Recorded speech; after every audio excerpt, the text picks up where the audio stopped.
Hello friends, मी Vishakha. Global online मराठीमध्ये आपल्या सर्वांचं स्वागत आहे. आजच्या व्हिडिओमध्ये आपण मुंबई युनिव्हर्सिटी पेट 2021साठी म्हणजेच MU पेट 2021साठी रिसर्च मेथॉडॉलॉजी म्हणजे संशोधन कार्यप्रणाली या विषयावरचे MCQs बघत आहोत. व्हिडिओ सिरीज थ्रू MCQs बघत आहोत आणि MCQs थ्रू आपल्या कन्सेप्ट क्लिअर करत आहोत. या कन्सेप्ट क्लिअर केल्यामुळे आपल्याला या पेट एक्झामसाठी खूप हेल्प ठरणार आहे. आणि आजचे आपलं 8वं लेक्चर आहे रिसर्च मेथॉडॉलॉजी या टॉपिकवरचं. 7 लेक्चर्स ऑलरेडी झालेले आहेत. त्यामध्ये देखील आपण MCQsमधून आपल्या कन्सेप्ट क्लिअर करत आलो आहोत. आजच्या सेशनमध्ये देखील आपण काही MCQs बघून त्यातले कन्सेप्ट आपण समजून घेणार आहोत.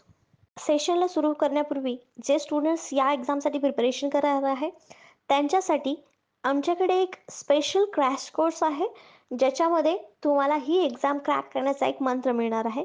ज्यामध्ये तुम्हाला फुल सिलेबस व्हिडिओ लेक्चर्स मिळणार आहेत, फुल सिलेबस नोट्स मिळणार आहेत, 10 टेस्ट मिळणार आहेत. रिसर्च मेथॉडॉलॉजीवरती जास्तीत जास्त प्रॅक्टिस करून तुम्ही ही एक्झाम क्रॅक करू शकता. त्यासाठी ह्या 10 टेस्ट आहेत स्पेशल रिसर्च मेथॉडॉलॉजीवरती. तर या सर्वचा अभ्यास करून तुम्ही सहजपणे ही टेस्ट जे आहे, पेट एक्झाम जे आहे ते क्लिअर करू शकता. ही टेस्ट सिरीज जॉईन करण्यासाठी, हा कोर्स जॉईन करण्यासाठी फक्त दिलेल्या व्हॉट्सअप नंबरवरती मेसेज करायचा आहे. त्याची फीस फक्त ₹499 आहे. लवकरात लवकर कोर्स जॉईन करा, जेणेकरून या एक्झामला तुम्ही टार्गेट करून ही क्लिअर करू शकाल. तर आजच्या लेक्चरमध्ये आपण types of research, exploratory, descriptive, analytical, exploratory, experimental, evaluation and impact assessment, interdisciplinary, multidisciplinary, transdisciplinary, basic research, applied research हे जे रिसर्चचे टाइप्स आहेत त्याच्यावरती आपण क्वेश्चन्स बघणार आहोत. आजच्या लेक्चरमध्ये आपण याच्यावर बघणार आहोत आणि उद्याच्याही लेक्चरमध्ये आपण हेच टॉपिकवरती क्वेश्चन्स MCQs बघणार आहोत. बघूयाचा पहिला प्रश्न. Participants are observe in controlled setting. सहभागी नियंत्रित सेटिंगमध्ये निरीक्षित केला जातो. म्हणजे पार्टिसिपंट्स जे आहेत, आपण रिसर्चमध्ये जे पार्टिसिपंट्स घेणार आहोत त्यांच्यावरती निरीक्षण ठेवायचं आहे, त्यांचं ऑब्झर्वेशन करायचं आहे. पण कसं? एका कंट्रोल सेटिंगमध्ये, एका नियंत्रित स्थितीमध्ये त्यांचं ऑब्झर्वेशन करायचं आहे. तर ही मेथड कुठल्या रिसर्चमध्ये वापरली जाते किंवा ही जी मेथड आहे ती कुठल्या रिसर्चचं वैशिष्ट्य आहे किंवा रिसर्च मेथड आहे? ऑप्शन्स आहेत. नॅचरलिस्टिक ऑब्झर्वेशन, निसर्गविषयक निरीक्षणाची पद्धत आहे. लॅबोरेटरी ऑब्झर्वेशन मेथड, प्रयोगशाळा निरीक्षणाची पद्धत आहे. सर्वे मेथड म्हणजे सर्वेक्षण पद्धती आणि एक्सपेरिमेंटल मेथड म्हणजे प्रायोगिक पद्धत. तर याच्यामध्ये नॉर्मली आपण ऑब्झर्वेशन करतोय कंट्रोल सेटिंगमध्ये, आणि control setting is a characteristics of experimental method. Experimental मेथडमध्येच कंट्रोल सेटिंगमध्ये ऑब्झर्वेशन आपण करत असतो. मग याचं करेक्ट आन्सर आपलं काय असणार आहे? डी, एक्सपेरिमेंटल मेथड, प्रायोगिक पद्धत.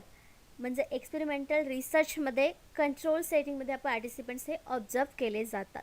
म्हणजे करेक्ट ऑप्शन आपला डी आहे. Controlled observation is a research method where researchers watch participants in a content environment such as a laboratory. The participants involved in a control study are aware they are being observed but are randomly assigned to different independent variables group by the researchers. म्हणजे काय सांगितलेलं आपल्याला? Control ऑब्झर्वेशनमध्ये काय करतात? Research मेथडमध्ये control observation कसं वापरतात? पार्टिसिपंट्सला एका एन्व्हायरमेंटमध्ये ठेवतात. मग एन्व्हायरमेंट म्हणजे कुठलं असेल? ते लॅबोरेटरी असेल किंवा एका स्पेसिफिक लिक्विडमध्ये जे ऑब्झर्वेशन करणार आहोत त्याच्यामध्ये आपण काहीतरी कंट्रोल ग्रुप असेल तो, तर त्याला आपण काय म्हणू शकतो? कंट्रोल ऑब्झर्वेशन म्हणू शकतो. म्हणजे एका स्पेसिफिक ॲसिडमध्ये जर आपण काय टाकलं तर त्याची काय रिॲक्शन होईल किंवा त्याचं काय रिसर्च होईल हे आपल्याला जेव्हा बघायचं असतं तेव्हा ते कंट्रोल ग्रुप म्हणजे आपला जो सॅम्पल्स आहेत ते आपण त्या लिक्विडमध्ये टाकणार. म्हणजे त्याच्यामध्ये टाकल्यानंतर ऑब्झर्वेशन करणार. म्हणजे ते कंटेंट जो आहे तो स्पेसिफिक कंट्रोल ऑब्झर्वेशन होईल. सच ॲज लॅबोरेटरी एक एन्व्हायरमेंट असेल ज्याच्यामध्ये आपण कंट्रोल ऑब्झर्वेशन करतो. The participants involve in a control study are aware they are being observe. तर त्यांना माहिती असतं की आपण कुठल्या कंट्रोलमध्ये आपण निरीक्षण करणार आहोत. But are randomly assign to different independent variable groups. पण ते कसे असाइन केलेले असतात? रँडमली, म्हणजे कुठल्याही गोष्टीमध्ये इंडिपेंडन्स व्हेरिएबल म्हणजे स्वतंत्र चल जे आहेत ते वेगवेगळ्या ग्रुप्समध्ये असाइन केलेले असतात रिसर्च करताना. नेक्स्ट क्वेश्चन आहे सेकंड नंबरचा. People respond to the series of question about a particular subject. लोक एखाद्या विशिष्ट विषयावरील प्रश्नांच्या मालिकांना प्रतिसाद देतात. It's about the particular subject and response of the people. Two things are there. म्हणजे पीपल रिस्पॉन्ड आणि पर्टिक्युलर सब्जेक्ट असे दोन गोष्टी याच्यामध्ये आहेत. मग ह्या दोन गोष्टी कुठल्या रिसर्चमध्ये आपल्याला दिसतात? तर ऑप्शन्स आहेत नॅचरलिस्टिक ऑब्झर्वेशन मेथड म्हणजेच निसर्गविषयक निरीक्षणाची पद्धत, लॅबोरेटरी ऑब्झर्वेशन मेथड म्हणजे प्रयोगशाळा निरीक्षणाची पद्धत, सर्वे मेथड सर्वेक्षण पद्धती आणि एक्सपेरिमेंटल मेथड म्हणजे प्रायोगिक पद्धत. तर आपल्या ऑप्शन्सपैकी करेक्ट आन्सर आहे सी सर्वे मेथड सर्वेक्षण पद्धती. कारण सर्वेमध्येच आपण एका विषयावरती रिसर्च करणार असतो म्हणून त्या विषयाशी अनुसरून आपण क्वेश्चन्स देत असतो आणि त्या क्वेश्चनचे आन्सर मिळवतो म्हणजेच पीपलकडून आपण त्याच्यावरती रिस्पॉन्स मिळवतो. ही रिसर्चची मेथड आहे म्हणून आपल्या या क्वेश्चनचा आन्सर सी आलेला आहे सर्वे मेथड सर्वेक्षण पद्धती. Survey research is defined as the collection of information from a sample of individual through their responses to the question. Survey रिसर्चमध्ये काय केलेलं असतं किंवा सर्वे रिसर्चला काय म्हणतो आपण? द कलेक्शन ऑफ इन्फॉर्मेशन म्हणजे माहितीचं संकलन, पण कशामधून? Samples of individuals to their response of to questions. नमुन्यांकडून जे वैयक्तिक नमुने जे आपण निवडलेले आहेत किंवा जो ग्रुप आपण निवडलेला आहे आपल्या सॅम्पल्स म्हणून त्यांच्याकडून आपले क्वेश्चन्स विचारलेले आहेत त्याचा रिस्पॉन्स किंवा त्याला दिलेला रिस्पॉन्स म्हणजे आपण collection information of survey research असं म्हणू शकतो. This type of research allows for the variety of methods to recruit participants. याच्यामध्ये वेगवेगळ्या प्रकारे आपण व्हरायटी पाहिजे असते की मेथड्सची व्हरायटी पाहिजे असते पार्टिसिपंट्ससाठी, म्हणजे जे आपण सहभागी करून घेतलेले आहेत सॅम्पल्स म्हणून त्यांच्यामध्ये व्हरायटी पाहिजे असते. म्हणजे आपल्या रिसर्चमध्ये आपल्याला नेमकं काय हवं आहे किंवा नेमकी इन्फॉर्मेशन कशी पाहिजे ती त्यांच्याकडून रिस्पॉन्समधून मिळेल. Collect data and utilize various method of instrument. Data गोळा केल्यानंतर त्याच्यामध्ये वेगवेगळे इन्स्ट्रुमेंट वापरून आपल्याला ती इन्फॉर्मेशन यूज करायची असते. नेक्स्ट क्वेश्चन आहे 3rd नंबरचा. Qualitative research is all about data and numbers. गुणात्मक संशोधन हे सर्व डेटा आणि संख्यांबद्दल आहे. तर प्रश्न जेव्हा वाचतो तेव्हा आपल्याला काहीतरी गडबड असेल क्वेश्चनमध्ये असं वाटतं, पण आपल्याला खाली ऑप्शन दिलेले आहेत त्याच्यावरून प्रश्न आपल्याला कळायला पाहिजे. ऑप्शन्स आहेत ट्रू आणि फॉल्स, म्हणजे जे स्टेटमेंट दिलेलं आहे ते खरं आहे की खोटं आहे आपल्याला इथे सांगायचं आहे. Qualitative research is all about data and numbers is correct answer आहे फॉल्स. का? तर क्वालिटेटिव्ह रिसर्चमध्ये आपण लोकांचा अभ्यास करतो, पण त्यांच्या बिलीफ्सचा, त्यांच्या फिलिंग्सचा, त्यांच्या ओपिनियनचा या सर्वचा अभ्यास आपण क्वालिटेटिव्ह रिसर्चमध्ये करतो. आणि क्वांटिटिव्हमध्ये डेटा अँड नंबर्सचा अभ्यास करतो. यामध्ये सुद्धा डेटा आणि नंबर्सचा वापर येतो, पण किती % लोकांना असं फील होतं आहे किंवा असं वाटतं आहे याला आपण क्वालिटेटिव्ह रिसर्चचा विषय म्हणू शकतो. पण किती % लोक याच्यावर जगत आहेत किंवा पर्सेंट काढणं किंवा ती नंबर त्याच्यामध्ये घेणं, तो डेटा आपण घेणं म्हणजे क्वालिटेटिव्हचा विषय नाही आहे, क्वालिटेटिव्ह रिसर्चचा तो विषय नाही आहे. म्हणून तर आपलं करेक्ट आन्सर जे आलं ते आलेलं आहे फॉल्स. जे स्टेटमेंट दिलेलं आहे ते चुकीचं आहे, हे स्टेटमेंट खरं नाही. Qualitative research is the process of collecting, analysing and interpreting non numerical data. Specific लाईनमध्ये स्पेसिफिक स्टेटमेंटमध्ये आपल्याला सांगितलं की क्वालिटेटिव्ह रिसर्च हा प्रोसेस आहे कशाची? माहिती गोळा करणं, त्याचं विश्लेषण करणं किंवा नॉन न्यूमेरिकल डेटाचं इंटरप्रिटेशन करणं. म्हणजेच क्वालिटेटिव्ह हा न्यूमेरिकलचा फील्ड नाही किंवा त्याचा विषय नाही.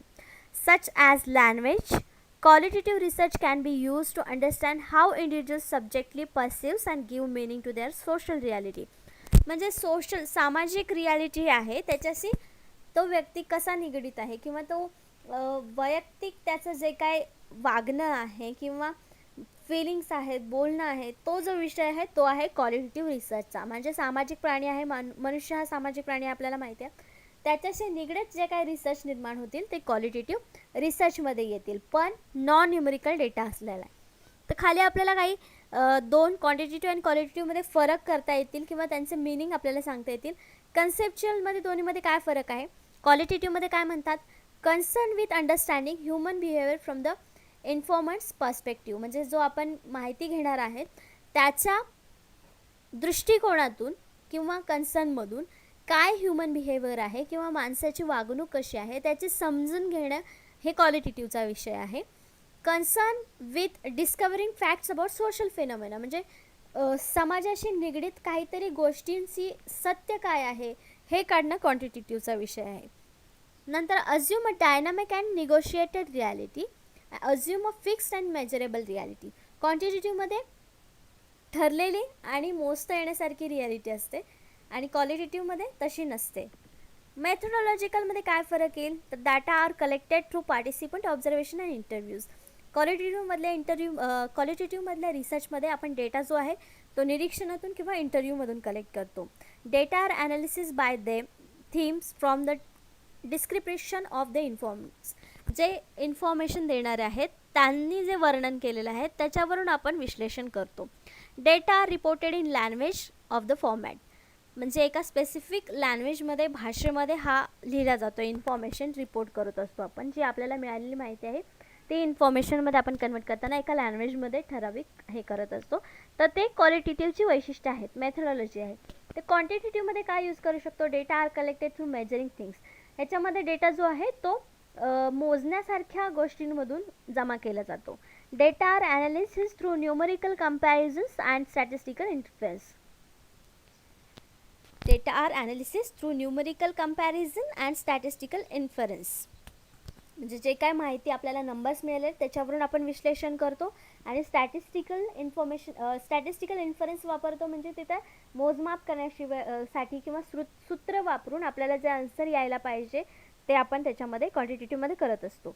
Data are reported through statistical analysis. म्हणजेच ते आपण जे बघितलेलं आहे स्टॅटिस्टिकल लँग्वेजमध्ये, ॲनालिसिसमध्ये, विश्लेषणामध्येच त्याचं रिपोर्ट केलं जातं. जसं इकडे इन्फॉर्मेशन एका स्पेसिफिक लँग्वेजमध्ये केले जातं, तसं इकडे स्टॅटिस्टिकल ॲनालिसिसमध्येच त्याचं रिपोर्ट केलं जातं. असेच काही फरक दोन्हीमध्ये आपण सांगू शकतो, क्वालिटेटिव्ह अँड क्वांटिटेटिव्हमध्ये. नेक्स्ट क्वेश्चन आहे 4th नंबरचा. An example of qualitative research is when a group of teenagers are asked about how they feel about a film. किशोरांच्या समूहाला जेव्हा त्यांना एखाद्या चित्रपटाबद्दल काय वाटते याबद्दल विचारले जाते तेव्हा तो गुणात्मक संशोधनाचे उदाहरण असतो. हे त्यांनी स्टेटमेंट दिले. लास्ट क्वेश्चनसारखे हे एक स्टेटमेंट आहे आणि ते स्टेटमेंट कसं आहे ते आपल्याला बघायचं आहे.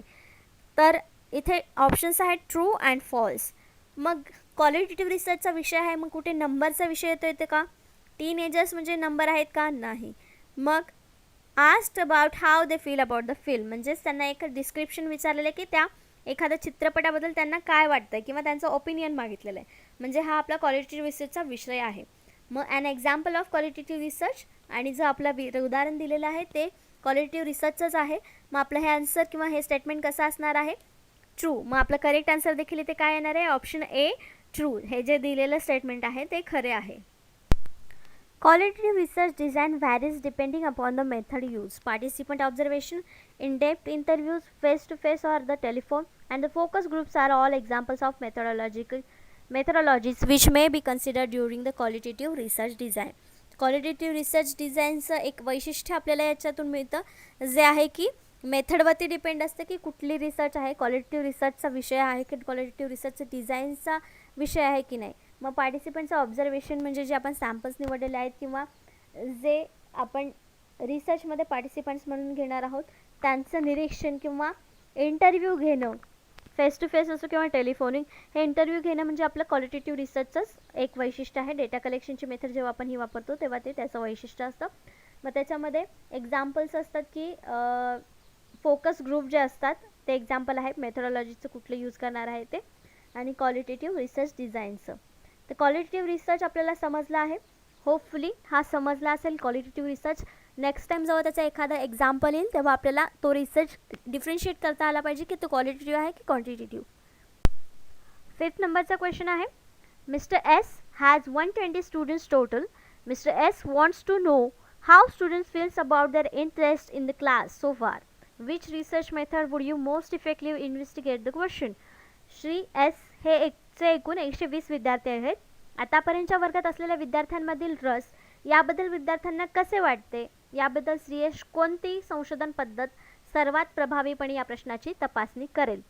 तर इथे एक आपल्याला सिच्युएशन दिलेली आहे की 120 विद्यार्थी एका वर्गामध्ये आहेत आणि त्या वर्गात असणाऱ्या विद्यार्थ्यांना जो आपण विषय शिकवतो आहेत त्याच्यामध्ये किती स्टुडंट्सला रस आहे किंवा ते विषय किती आवडीने शिकत आहेत याबद्दल फीडबॅक पाहिजे मिस्टर एसला, श्री एस यांना. तर तो कोणता रिसर्च असेल? तर ऑफकोर्स याच्यामध्ये काही क्वेश्चन्स विचारतील, श्री एस काहीतरी क्वेश्चन विचारतील आणि त्यावरती स्टुडंट्स आपल्याला रिस्पॉन्स करणार आहेत, फीडबॅक देणार आहेत. मग हा कुठला रिसर्च असणार आहे आपला? ऑप्शन्स आहेत नॅचरलिस्टिक ऑब्झर्वेशन, नैसर्गिक निरीक्षण, सर्वेक्षण, एक्सपेरिमेंटल, प्रायोगिक अभ्यास, केस स्टडी. केस स्टडी तर नसणार आहे, एक विद्यार्थी नाही आहे किंवा एक उदाहरण आपण घेतलेलं नाही आहे. नॅचरलिस्टिक ऑब्झर्वेशनही नसणार आहे. एक्सपेरिमेंट म्हणजे इथे एक्सपेरिमेंट नाही करत आपण, एक फीडबॅक घेतोय, म्हणजेच क्वेश्चन विचारतोय त्याच्यावरती रिस्पॉन्स आपण रेकॉर्ड करतोय. मग हा आपला करेक्ट आन्सर असणार आहे बी, सर्वेक्षण मेथड इथे आपण यूज करणार आहोत. श्री एस हे सर्वे मेथड इथे यूज करणार आहेत. The three most common type of sample survey are mail survey, telephonic survey and personal interview survey. तर सर्वे आपण कुठल्या मेथडने घेऊ शकतो, मेल पाठवून घेऊ शकतो, टेलिफोनिक सर्वे म्हणजे फोनवरती सर्वे कंडक्ट करू शकतो, किंवा पर्सनल इंटरव्ह्यूने देखील सर्वे आपण घेऊ शकतो. हे मोस्ट कॉमन टाईप्स आहेत सॅम्पल सर्वे टाईपचे, सर्वे रिसर्चचे. For example, the difference between population means a sample mean is sampling error. Sampling error occurs because a portion and not entire population is surveyed. म्हणजे काय वेळेस काय होतं, आपण population differentiate करू शकत नाही, त्याच्यातला सिम्पल नेमका आपण निवडू शकत नाही, मग तिथे सॅम्पलिंग एरर येतो. आणि जेव्हा सॅम्पलिंग एरर येतो म्हणजे पोर्शनमध्ये तिथे गडबड होते की कुठला पोर्शन आपल्याला घ्यायचा होता, आणि तिथे मग सगळी पॉप्युलेशन तिथे कवर करू शकत नाही, मग तिथे सर्वे देखील व्यवस्थित होऊ शकत नाही. अशा प्रकारे आपण सॅम्पलिंग एरर ह्या टाईपसुद्धा आपण एक्सप्लेन करू शकतो. नेक्स्ट क्वेश्चन आहे 6 नंबरचा. What are examples of quantitative data. परिमाणात्मक डेटाची उदाहरणे कोणती आहेत. जसं क्वालिटेटिव्ह रिसर्च बघितला होता, क्वालिटेटिव्ह डेटा बघितला होता, आता बघतोय क्वांटिटेटिव्ह डेटा. परिमाणात्मक डेटाची उदाहरणं कोणती आहेत. नक्कीच याच्यामध्ये अपोजिट असणार आहे क्वालिटेटिव्ह रिसर्चचा, म्हणजे याच्यामध्ये नंबर्स असणार आहेत. तर ऑप्शन्सपैकी आपल्याला ज्याच्यामध्ये नंबर्स दिसणार आहेत तो आपलं एक्झाम्पल असणार आहे क्वांटिटेटिव्ह डेटाचं. ऑप्शन्स आहेत smell, touch, taste, hearing and sight. गंध, स्पर्श, चव, श्रवण आणि दृष्टी. याच्यामध्ये क्वांटिटेटिव्हचा काय विषय येतोय का, नंबरचा विषय येतोय का, नाही. मग आपलं हे ऑप्शन करेक्ट इथे नसणार आहे. टेस्टेड अँड मेजर्ड, चाचणी केली आहे आणि मोजली आहे. चाचणी करणं याच्यामध्ये काही क्वेश्चन्स क्वांटिटेटिव्हचा किंवा मोजमापाचं काही उदाहरण येतं आहे का, नाही. मेजर्डमध्ये नंबर्स येत नाही आहे, मग हा सुद्धा ऑप्शन आपला चुकीचा आहे. नेक्स्ट आहे survey data trackers from such as sales, profit, loss reports. चाचणी केली जाते किंवा मोजली जाते सर्वेक्षण डेटा ट्रॅकर्स फॉर्ममधून, ज्याच्यामध्ये विक्री आहे, नफा आहे, तोटा, अहवाल आहे. विक्री, नफा, तोटा तिन्हीचा. अहवालामध्ये आकडेवारी येणार, विक्रीमध्ये येणार, नफ्यामध्ये येणार, तोट्यामध्ये येणार, आणि हा सगळा डेटा ट्रॅक करतोय. म्हणजे हे एक आपल्याला उदाहरण दिलेलं आहे, आणि ह्या उदाहरणामध्ये आपला क्वांटिटेटिव्ह डेटा आपल्याला मिळणार आहे, कारण विक्री, नफा आणि तोटा हा नंबर्समध्येच आपण दाखवणार, हा आपल्याला डिस्क्रिप्शनमध्ये दाखवता नाही येणार. मग याचं करेक्ट आन्सर आपलं सी आहे. आणि लास्ट जे ऑप्शन आहे ते चेंज अँड कंट्रोल, बदललेले, नियंत्रित. याच्यात तर काहीच ऑप्शन आपला अर्थ लागत नाही क्वांटिटेटिव्ह डेटाशी. मग इथं आपलं करेक्ट आन्सर सी आलेलं आहे, विक्री, नफा, तोटा, अहवाल. Quantitative research is the process of collecting and analysing numerical data. क्वालिटेटिव्हच्या अपोजिट क्वांटिटेटिव्ह रिसर्चमध्ये ही एक प्रोसेस आहे डेटा गोळा करण्याची, विश्लेषण करण्याचे, न्यूमेरिकल डेटा म्हणजे सांख्यिकीय माहितीची. It can be use to find patterns and averages. याच्यामध्ये आपण पॅटर्न्स आणि ॲव्हरेजेस दोन्ही सर्च करत असतो. मेक प्रिडिक्शन्स, पुढचे जे काही प्रिडिक्शन आहेत ते देखील आपण याच्यावरून नंबर्सवरून करू शकतो. जसं की लोकसंख्येचं सर्वेक्षण करतो, जनगणना ज्याला आपण म्हणतो ते करतो, त्याच्यावरून लोकसंख्या कशी आहे, त्याच्यानंतर किती लोकांना रोजगार मिळालेला आहे, हे आपण प्रिडिक्शन्स करू शकतो. Test casual relationship and generalize result to wider population. काही गोष्टींमध्ये टेस्ट करून आपण पॉप्युलेशनला जनरलाइज रिझल्ट देऊ शकतो क्वांटिटेटिव्ह रिसर्चने, किंवा त्याच्यावरती जो न्यूमेरिकल डेटा आपल्याकडे मिळालेला आहे, प्राप्त झालेला आहे, त्याच्यावरून. नेक्स्ट क्वेश्चन आहे 7th नंबरचा. What are the 2 main variables in experiment. प्रयोगातील 2 मुख्य व्हेरिएबल्स काय आहेत. आपल्याला माहिती आहे एक्सपेरिमेंट करतो त्याच्यामध्ये आपण व्हेरिएबल्स बघितलेले आहेत. कंट्रोल ऑब्झर्वेशन असतं, कंट्रोल व्हेरिएबल्स असतात एक्सपेरिमेंटल रिसर्चमध्ये. ते व्हेरिएबल्स कोणते असतात ते आपल्याला सांगायचं आहे, कंपल्सरी असतात. ऑप्शन्स आहेत independent and dependent, quantitative and qualitative, descriptive and observations, predictive आणि प्राइसिंग. स्वतंत्र, अवलंबित, परिमाणात्मक आणि गुणात्मक, वर्णनात्मक आणि निरीक्षणे, लूट आणि किंमत. त्याच्यामध्ये करेक्ट आन्सर आहे ते आहे डिपेंडेंट अँड इंडिपेंडेंट, म्हणजे स्वतंत्र आणि अवलंबित चल. चलांचे 2 मुख्य प्रकार आहेत, व्हेरिएबल्स 2 मुख्य आहेत जे आहेत इंडिपेंडेंट अँड डिपेंडेंट, स्वतंत्र आणि अवलंबित. बाकीचे जे 2 आहेत क्वालिटेटिव्ह अँड क्वांटिटेटिव्ह हे आपले प्रकार आहेत रिसर्चचे. डिस्क्रिप्टिव्ह ऑब्झर्वेशन हे निरीक्षणाचे किंवा आपला डेटा सांगण्याचे, इन्फॉर्मेशन सांगण्याच्या पद्धती आहेत. म्हणून आपलं करेक्ट आन्सर इथे जे आहे ते ए आहे. एक्सपेरिमेंटल रिसर्च आणि व्हेरिएबल्सचा संबंध आला तर तिथे दोन व्हेरिएबल्स येतात, डिपेंडंट आणि इंडिपेंडंट. हे दोन आपल्याला लक्षात ठेवायचं आहे. तर इथे डिपेंडंट व्हेरिएबल आणि इंडिपेंडंट व्हेरिएबल दोन्ही सांगितलेलं आहे. इंडिपेंडंट व्हेरिएबल हा इन्फ्लुएन्स करतो डिपेंडंट व्हेरिएबलला. का इंडिपेंडंट व्हेरिएबलला कोणी इन्फ्लुएन्स करू शकत नाही, कारण तो स्वतंत्र आहे.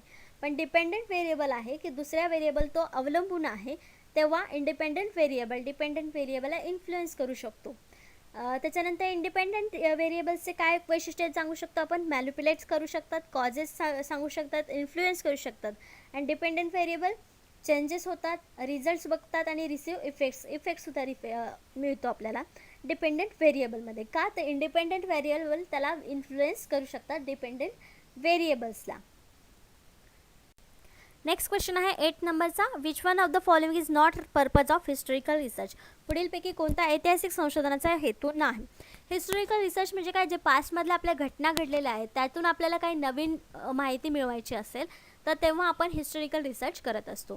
तर यापैकी कुठला हेतू नाही आहे ते आपल्याला सांगायचं. ऑप्शन्स आहेत, प्रश्न आपण पुन्हा एकदा नीट वाचायचा आहे. Which one of the following is not the purpose of historical research. हेतू नाही असं विचारलेलं आहे. कधी कधी आपण हेतू कुठला आहे हे सांगायला जातो, पण आपल्याला इथे नाही असं विचारलेलं आहे. मग ऑप्शन्स आहेत, टू रिकन्स्ट्रक्ट द पास्ट, भूतकाळाची पुनर्रचना करणे. To understand significance of events, घटनांचे महत्त्व समजून घेणे. To find answer to the question about the future, भविष्याविषयी प्रश्नांची उत्तरे शोधणे. डी आहे to study cause and effect of relationship, अभ्यास, कारण आणि परिणाम संबंध अभ्यास इथे करण्यासाठी. तर हिस्टॉरिकल रिसर्चमध्ये आपण पास्टचा भूतकाळाची रचना पुनर्रचना करण्यासाठी किंवा त्यातून आपण काहीतरी शिकून पुढे ती गोष्ट होऊ नये यासाठी रिकन्स्ट्रक्ट करतो पास्ट, म्हणजे आपलं हे पण हेतू आहे. To understand the significance of events, घटनांचं महत्त्व समजून घेणे पण गरजेचं आहे, कारण त्यातूनच आपण पुढे काहीतरी करू शकतो किंवा नवीन माहिती आपण त्याच्यातूनच मिळवू शकतो, म्हणून आपलं हे पण ऑप्शन हेतू बरोबर आहे. तिसरा, त्याच्यापेक्षा डी जे ऑप्शन आहे ते पण आपल्याला बरोबर आहे की कारण आणि परिणाम, जी घटना घडली त्याचं कारण काय आहे, त्याचे परिणाम काय झाले होते याचा अभ्यास करणं देखील आपल्याला गरजेचं असतं, म्हणून डी ऑप्शन देखील बरोबर आहे. मग इथं ऑप्शन जे सी आहे ते चुकीचं आहे. भविष्याविषयी प्रश्नांची उत्तर आपल्याला इतिहासामध्ये कशी मिळतील. मग इथं करेक्ट आन्सर जे आहे ते आहे सी. म्हणून हे जो हेतू आहे तो ऐतिहासिक संशोधनाचा नाही इथे असं आपण म्हणू शकतो. मग करेक्ट ऑप्शन आपलं सी आलेलं आहे. Historical research is a qualitative technique. Historical research studies the meaning of past events in an attempt to interpret the fact and explain the cause of events and their effect in the present event. म्हणजे historical research काय आहे, हे क्वालिटेटिव्हचा विषय आहे. Qualitative research जसं आपण म्हटलं ते क्वालिटेटिव्ह टेक्निक तिथं वापरली जाते हिस्टॉरिकल रिसर्च करताना. आणि ते कशासाठी वापरलं जातं की पास्ट गोष्टी ज्या घडून गेलेल्या आहेत त्यांचा अभ्यास करण्यासाठी, त्यामधून काहीतरी सत्य घटना आपण एक्सप्लेन करण्यासाठी किंवा जे इव्हेंट्स घडलेले आहेत त्याची कारणं काय होती आणि त्याचे इफेक्ट प्रेझेंटमध्ये काय पडत आहेत किंवा अशा गोष्टी पुढच्या भविष्यामध्ये आपल्याला टाळता येतील का, यासाठी आपण हिस्टॉरिकल रिसर्च करत असतो. The purpose of historical research is to gain clear understanding of the impact of the past on the present and future events related to the life process. It involves detail analysis of what has been written or done is use to describe, explain, interpret this events. म्हणजे हे events कसे use करणार आहोत आपण, त्यातून काहीतरी understanding, समज आपण घेणार आहोत आणि त्याचा वापर पुढच्या भविष्यामध्ये किंवा प्रेझेंटमध्ये कसा करता येईल हे करू शकतो. जसं की आपल्याला माहिती आहे हिस्टॉरिकल रिसर्चमध्ये एखादी घटना घडली होती, सुनामी किंवा पूर जे आले होते, ही हिस्टॉरिकल घटना झाली किंवा हिस्टॉरिकल इव्हेंट झाला किंवा पास्टमध्ये घडलेला इव्हेंट झाला, त्याच्यावरून आपण काहीतरी समज घेऊन फ्युचरमध्ये आपण त्याच्यावरती काहीतरी प्लॅनिंग करणार आहोत की अशा प्रकारच्या नुकसान किंवा अशा प्रकारच्या पुराने लोकांचं काही नुकसान होऊ नये यासाठी काहीतरी आपण उपाययोजना तिथे ऑलरेडी करून ठेवतो. म्हणजे या प्रकारे आपण ऐतिहासिक संशोधनाचा उपयोग करू शकतो. नेक्स्ट क्वेश्चन आहे 9 नंबरचा. Which research is carried out in the series of cycles one improving upon the previous. मागील चक्रात सुधारणा होणाऱ्या चक्राच्या मालिकेत संशोधन केले जातं. म्हणजे एक चक्र आहे ज्याच्यामध्ये आपण एक रिसर्च केला आणि त्यातून काहीतरी घेऊन आपण पुढे जेव्हा चालतो तेव्हा त्याच्यामध्येच काहीतरी बदल करून सुधारणा करतो. ही जी मालिका आहे म्हणजे ही जी प्रोसेस आहे ती कोणत्या रिसर्चमध्ये दिसून येते. ऑप्शन्स आहेत थेरोटिकल रिसर्च, सैद्धांतिक संशोधन, ॲक्शन रिसर्च, कृती संशोधन, हिस्टॉरिकल रिसर्च, ऐतिहासिक संशोधन, नन ऑफ द अबोव, वरीलपैकी काहीही नाही. तर ही जी ॲक्शन आहे ती वैशिष्ट्य आहे आपल्या ॲक्शन रिसर्चचं, कृती संशोधनाचं. कृतीमध्येच आपण आपली जी मागची चूक आहे ती सुधारून आपण पुढे करतो आणि तो एक रिसर्च निर्माण होतो किंवा माहिती निर्माण होते. जसं की आपण सांगू शकतो शाळेमध्ये जे स्टुडंट्स असतात त्यांच्याकडून एखादी वही किंवा विषयामध्ये चूक होते, मॅथ्समध्ये एखाद्या चूक होते असं आपण पकडूया, उदाहरण पकडूया की एखादी गणित आहे आणि त्याच्यामध्ये चूक झाली. तर जेव्हा सर आपल्याला फळ्यावरती सॉल्व करून दाखवतात तेव्हा आपल्या रिसर्चमध्ये सुधारणा होऊन स्टेप्समध्ये चेंजेस करून आपण ते मॅथ्स परत एकदा सॉल्व करतो. म्हणजे हा इथे ॲक्शन रिसर्च झाला की आपण लगेच काहीतरी रिसर्च लागला, माहिती मिळाली आणि आपण तो इम्प्लिमेंट केला लगेच आणि आपली कृती सुधारली. हे जी चक्राची मालिका आहे, प्रोसेस आहे, ती ॲक्शन रिसर्चमध्ये आपल्याला दिसते. म्हणून आपलं करेक्ट आन्सर जे आहे ते आहे बी, ॲक्शन रिसर्च, कृती संशोधन. Action research as a knowledge creation arising the context of practice requiring the researchers to work with the practitioner to the effect change to this generation of knowledge. म्हणजे याच्यामध्ये काय आहे, आपण प्रॅक्टिस करत करतच जे प्रॅक्टिस जो करणार आहे त्याच्यामध्येच प्रॅक्टिस करत करतच तो नवीन नॉलेज निर्माण करत असतो किंवा नवीन नॉलेज त्याच्यामधून पुढे येत असतं. ह्याला आपण ॲक्शन रिसर्च म्हणू शकतो किंवा ही एक ॲक्शन रिसर्चची प्रोसेस आहे असं आपण म्हणू शकतो. नेक्स्ट क्वेश्चन आहे 10 नंबरचा. Which research is conducted jointly by the researchers and the practitioner. संशोधक आणि व्यावसायिक यांनी एकत्रित कोणते संशोधन केले आहे किंवा कोणते संशोधन केलं जातं, यांनी दोघांनी मिळून केलेलं संशोधन कुठलं संशोधन असू शकतं. तर लास्ट क्वेश्चनमध्ये आपण बघितलं की प्रॅक्टिशनर स्वतः जेव्हा प्रॅक्टिस करत करत नवीन नॉलेज येतं तेव्हा तो ॲक्शन रिसर्च असतो. मग इथं स्वतः रिसर्चर्स पण आहे आणि प्रॅक्टिशनर पण आहे. मग कुठला रिसर्च असणार आहे इथे? Action research, fundamental research, diagnostics research आणि सोशल रिसर्च. तर फंडामेंटल म्हणजे मूलभूत, जसं की न्यूटनचा लॉ आपण नेहमी फंडामेंटल रिसर्चचं उदाहरण म्हणून घेतो कारण तो आपल्याला सोपा आहे समजायला. बेसिक लॉ म्हणजे फंडामेंटल रिसर्च. डायग्नोसिसमध्ये निदान संशोधन असतं. पण इथे आपल्याला विचारलं आहे रिसर्चर्स आणि प्रॅक्टिशनर दोघंही मिळून संशोधन करत आहेत, म्हणजेच तिथं प्रॅक्टिस करत करतच रिसर्च होणार आहे. म्हणजे तो कुठला रिसर्च असणार आहे आपला? ॲक्शन रिसर्च असणार आहे, कृती संशोधन. मग आपल्या ह्याचं करेक्ट आन्सर काय असणार आहे? ए, ॲक्शन रिसर्च, कृती संशोधन. 2 प्रश्न सलग ॲक्शन रिसर्च आले, 2 प्रश्न वेगवेगळे आहेत, कन्फ्यूज करणार आहेत, पण दोन्हीचं उत्तर ॲक्शन रिसर्च आहे कारण दोन्हीमध्ये प्रॅक्टिशनर आणि रिसर्च यांच्या अकॉर्डिंगली जे रिसर्च झाले त्यांना आपण ॲक्शन रिसर्च असं म्हणतो. The basic steps in action research. जो ॲक्शन रिसर्च आहे त्याच्यामधल्या बेसिक स्टेपवरून आपल्याला लक्षात येईल की तो रिसर्च कसा कंडक्ट केला जातो. फर्स्ट आहे identify the topic or the issue to study. म्हणजे कुठला विषय आहे, आपली समस्या कुठली आहे ज्याच्यावर आपलं संशोधन चालू आहे ते आपलं निवडणं किंवा आपल्याला क्लॅरिफाय होणं. Collect data relate to the chosen topic or issue. जो आपण विषय निवडलेला आहे त्याच्याशी आपण जो डेटा गोळा केलेला आहे त्याच्याशी संबंधित तर्क लावायचा आहे. Analyse and interpret the data collected. जो डेटा आपण कलेक्ट केलेला आहे त्याचं विश्लेषण करायचं आहे, इंटरप्रेट करायचं आहे. आणि मग 4 काय आहे? Carry out the action planning. म्हणजे जो आपल्याला रिझल्ट येईल तो आपला ॲक्शन रिसर्च रेडी असेल किंवा ॲक्शन प्लॅन असेल की त्याच्यावरती लागू करायचा आहे. Which represent the application of action research result. म्हणजे जो रिझल्ट असेल तो आपला ॲप्लिकेशन असणार आहे, तो स्कीम किंवा जी काय आपल्याला त्याच्यावरती रिझल्ट मिळेल तो आपला ॲक्शन रिसर्चचा फायनल रिझल्ट असणार आहे. तर अशा प्रकारे याचे 10 क्वेश्चन्स 10 कन्सेप्ट आपल्या इथे संपलेला आहे. नेक्स्ट लेक्चरमध्ये आपण याच टॉपिकवरती MCQs बघणार आहोत कारण सगळे रिसर्चचे टाईप्स आपले कवर झालेले नाही आहेत. नेक्स्ट लेक्चरमध्ये 10 पुढचे किंवा वेगवेगळे टॉपिक आणि कन्सेप्ट फंडामेंटल रिसर्चचे टाईप्स आपण नेक्स्ट क्वेश्चन्समध्ये MCQsमध्ये घेणार आहोत. आजच्या सेशनसाठी धन्यवाद.